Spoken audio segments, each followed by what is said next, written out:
Apples dozen. It's Dr. Bob here with another health and vitality tip of the week. Today we're talking about taking care of our joints.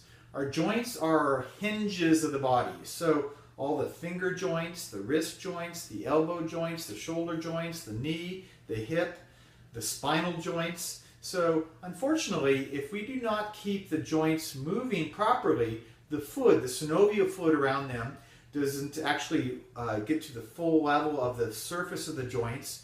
And so getting full range of motion of the joints is one of the best ways to prevent joint problems. A condition called arthritis, arth means joint, itis means inflammation.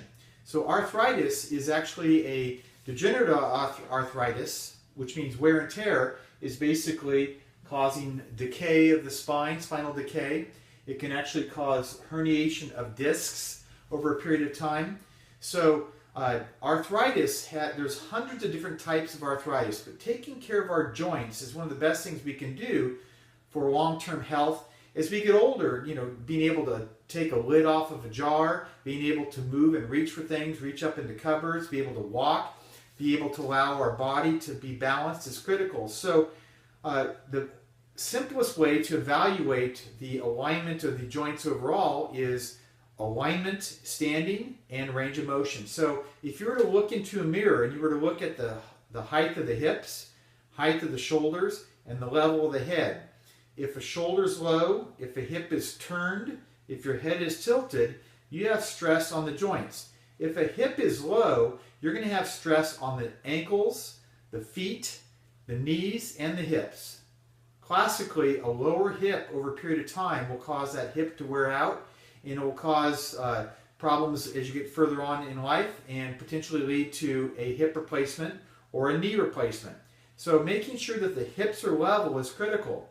They can be out of alignment from old injuries, from genetic things, from one leg shorter than the other, broken bones that never healed properly or lengthened or shortened, or actually just twisting of the hips from repetitive lifestyle things, crossing the legs all the time, sitting cockeyed. All of those things can put stress on the joints. So the best way to look at this is to evaluate your posture, evaluate the range of motion, full range of motion of all these areas, and keep them moving and mobile. When I recommend exercises, it's really about the brain-body connection so that you're stimulating the nerve supply to the joints, stimulating to the muscles, so that the body is continually healing and regenerating and keeping things balanced.